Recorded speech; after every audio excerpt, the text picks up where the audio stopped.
So it's now October. We're getting into the final spawns of brim and also the fall spawn for bass in the lower Gulf states like Florida, Alabama, parts of Georgia, Mississippi, Louisiana, places like that. And so with that, I thought that I would go to Temu and find a bait because I couldn't find any bait in my area that was orange. So when fish are in the spawn, studies are conclusively proving that their eyes change in how they perceive color. Reds, orange, purples, pinks, those tend to be what they gravitate to, although there's some evidence that chartreuse and black are also some colors that they gravitate to. So they don't see the way we do.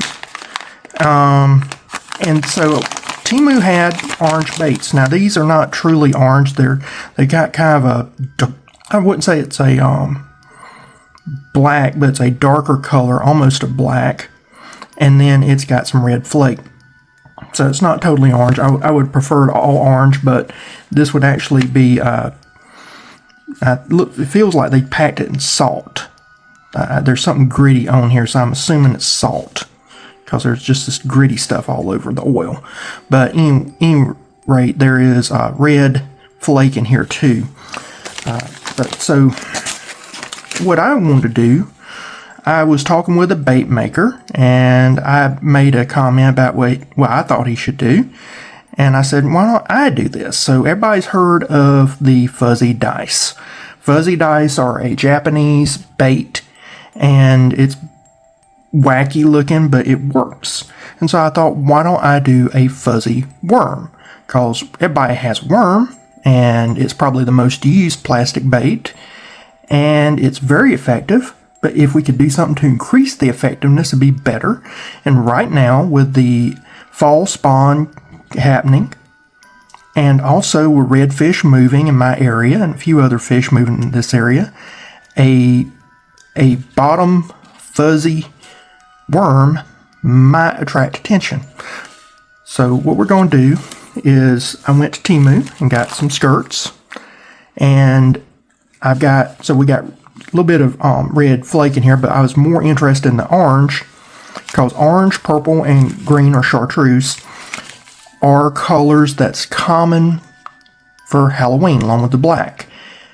The other thing is that in color theory, especially when you're dealing with illustrations like for comic books, if you'll notice, all the superheroes are in primary colors. Primary colors are red, yellow, and blue, while the villains are always in green, purple, and orange, what we call secondary colors, so that it contrasts. So psychologically, we always see secondary colors as being ominous, inferior, kind of not what you want in American culture. Some of y'all be saying that the Incredible Hulk is something that breaks that, but if you realize the history of the Incredible Hulk, he is green and purple for a reason. He was not intended to be a hero. He was a way for the comic books to talk about werewolfism. If anybody won't say, but they used Jekyll and Hyde. Well, Jekyll and Hyde is a variant on the werewolf archetype. And I've got a video back when I first started my channel explaining archetypes and allegory. And I specifically covered the Incredible Hulk and werewolves and things of that nature. So I'll put a link in the video here for that. But this is the purple. And then right here is the chartreuse. Get this out. And these, they're not broken apart. So you get what you pay for, I guess. So you got to individually break each one of those apart, which can be annoying as all get out. So I'll have to separate these out. I'll use a needle for that. Then I went to the used to be Dollar Tree, and then they went to $1.25, and now they're $1.50, and then they got some stuff $5, so name it whatever you want to, Tree. And there are two things I wanted to bring up. So they got big eye needles, which I really love big eye needles. And then they got this, which is a threader. And you can buy a threader device to make fuzzy dice and pay a small fortune. Or you can just, like for something this small, that right there would thread it through very fine. Or you can just use a big eye needle. And for $1.25 versus paying $10 for a tool to make fuzzy dice, I'm going to pay $1.25 all day long. So what we're going to do is get this open. I'm going to pull out the small big eye needle because I don't need a larger one. Although they do have a upholstery needle here if you ever need it, which I found to be nice. They always package these real well. They do tape and then they package in, so it's really nice. I like for it to be so cheap. They package a lot better than what you find in other places. The only thing is it's cheap metal here, so that tape kind of goes against us, bends the metal when you try and get it out. But we'll get this out and get that out, and then I will get started getting everything going. Alright, something I want to mention here, even though you gotta pull these off, which can be annoying at times, and it's not that wide, what you need to look at is the fact that it is actually longer than the usable part of the skirt. The other thing with this skirt here, it is roughly, I don't know, 4 times wider because you're getting roughly the same amount of skirting, but it's done a different way is what I'm trying to say. Now this skirting has some silver flake, which is nice, so that attracts some attention.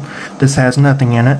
It's very light. You can't even hardly see it against this white here. I pulled some strands off. So what I'm going to do, I figure I'm probably going to need at least, I would say, 4 strands of this. I'm going to double it, which means that I need to make sure that I have 8 strands of this. So that's just be counting and figuring out how much you think you're going to need and adjust accordingly based off of how your skirts are presented. Most skirts that you buy are this way, but if you happen to find skirts this way, then just realize that you're getting way more skirt material in a smaller diameter or smaller width. And these come pre-cut, which makes it real nice, whereas this you gotta peel it, and that can be kind of fiddly, but not that bad. Alright, once you got these cut, what I'm going to do is I'm going to fold this purple in half, take my scissors, and cut that. Alright, so that's about, I don't know, 2 inches, more or less. This right here is my chartreuse. I'll line it up best I can. I'll go ahead and cut it, and then fold it again, and cut that in half. Now that I've got roughly, it's a little bit bigger, but not that much bigger. It doesn't really matter, it's supposed to be fuzzy, but now I got my pieces. So we're going to put these off to the side.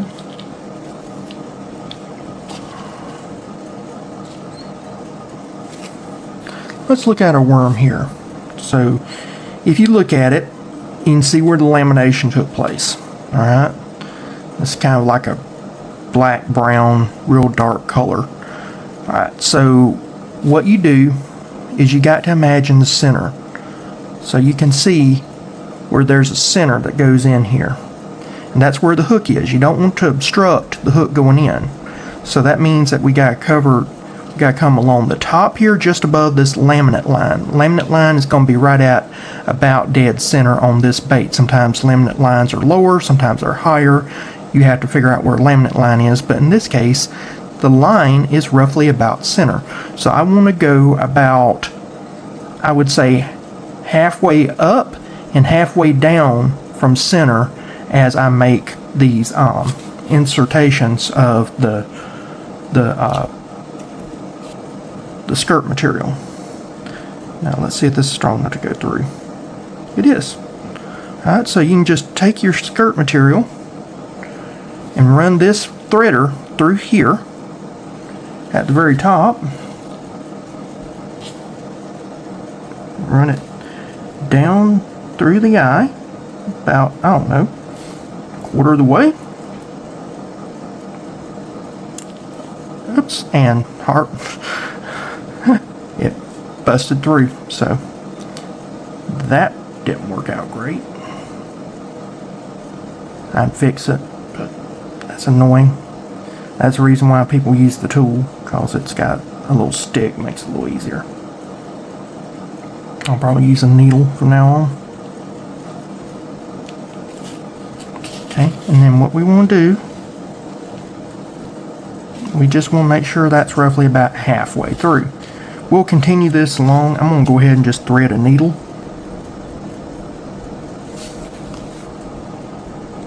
Alright, I just took the stringer, the threader, and threaded my needle. So I'm figuring I'm going to do 4. I'm going to do another one right through here. We'll go up here with it.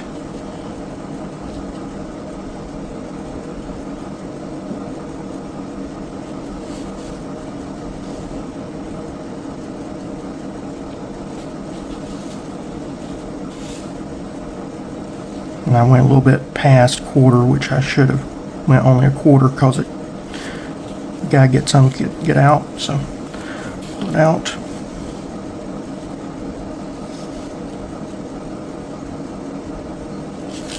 Like that. I may do 5. I don't know. But we're going to continue going along this line with the chartreuse, and I'll be right back. Alright, so I got tired dealing with a broken threader. Went to Walmart, and they had these threaders here. You could buy one like Dollar Tree sold. They wanted $2 for that piece of junk. And you saw how easily it broke. Or I could get 3 for $3. So I said, you know what? I'm probably going to break another one. So I'm going to get 3 of these. And then that way I got them if I need them. So I'm going to get into this.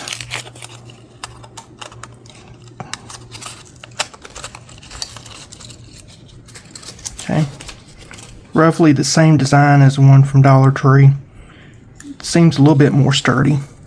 I might be able to use it like I wanted to with the other. We'll see. If I break it, I've got more. But what I did is I already came right here. Now I'm going to go with the purple. So I'll go ahead. See, this will insert. It will go in here.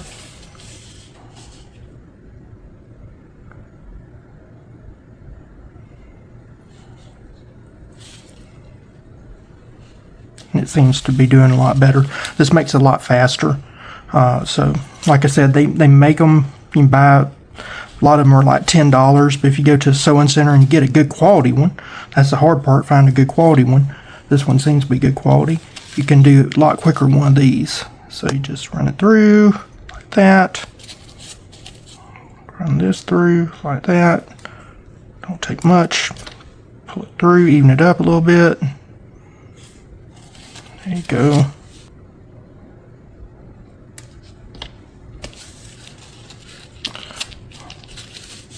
So there we got that. Now, what we want to do is turn it sideways.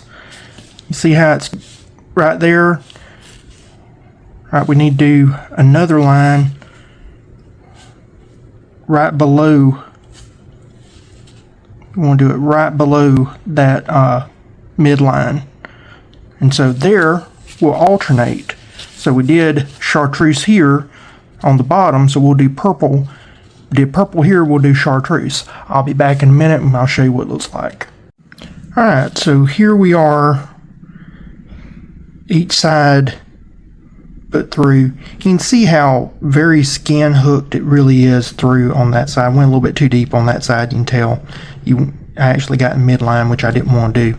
You want to just kind of go right there at the skin part. That one is almost too far to the line, but there's no real rhyme or reason to it. I'm just using a common pattern for doing this. Now what I'm going to do is right here, you notice that you had those lines. What I'm going to do now is I'm going to come back here and I'm going to go, you got a center line. So you figure where your center line is and go off to the sides. And I'm going to do that with my chartreuse and purple on each side and go from there. You can see I just went through here. I'm bringing the chartreuse through right here. Kind of leveling out a little bit. More or less. Alright. Like that. Then I'll go between this joint here with the purple. Like that. Right there. If you can get about a third through or whatever, that normally sets it up to be about right for getting it level. Then you can always pull a little bit if you need it. Now I'm going to come back. Now I got to do chartreuse here.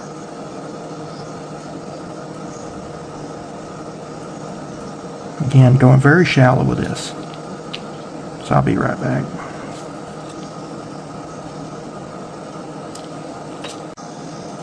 Alright, and as you can see, that's one side, then we'll flip it over and do the other side. So right here, it's hard to tell, but got purple and chartreuse, and then right between it's the chartreuse, so I'll come through on this side with purple. And that just kind of gives you alternating colors. It'll fill this up and make this a very woolly bait without using a lot of strands. You're using so little, it's unreal. And what's funny is that I've got a little cousin that he's on bass team right now.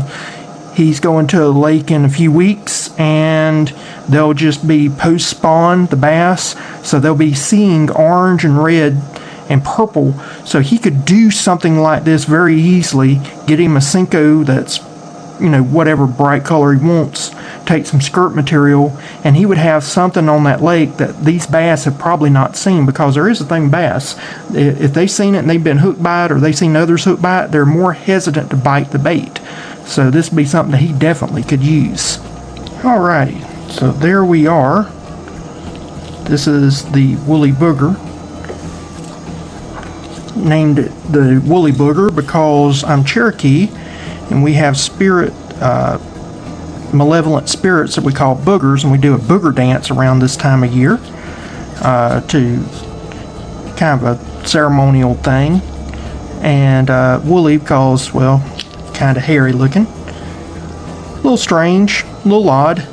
Now what you can do is you can take this, hook it up with a Ned rig, and have it kind of doing this number. And especially if you have a bed or something you want to keep it in, that's really good. You can put a ring around this, wacky rig it. That's kind of neat. Or skin hook it. Either way, I think that having a rubber band around it helps. And then, of course, you can always do an EWG hook, Texas rig it. And then all these right here, this movement that you're seeing, bass have a lateral line, brim have a lateral line. Most fish, freshwater fish, have a lateral line. And so that lateral line will pick up any vibrations. And so if they can't see it, they're picking up on vibrations. If they do see it, all this movement is just calling out to a fish to induce them into a strike response. Fish are hardwired that when something's moving, they're supposed to hit it. And so it's a really, really neat bait. To give it a try. Please let me know what you think about it. I would love to hear your comments. I know it's kind of crazy looking, but sometimes you need a little something crazy, a little something different to get a fish's attention, and this is a very cheap, easy way of doing it. If you don't have the skirt material, you can get either hair bands, rubber hair bands, and do it, or you can get the micro rubber bands. The micro rubber bands that are colored for craft projects, children's projects, you can cut them. They're roughly about the same length and run them through. They would work just as well. The skirt material, though, if you can find it cheap, you can find it easily, go with that. I had to go to Temu because nobody around my area sells skirts. I believe Barlow's sells it. There's Tackle Warehouse or someplace like that. I've heard it's one. So there are some online vendors, but definitely give this a shot. I'd love to hear your comments.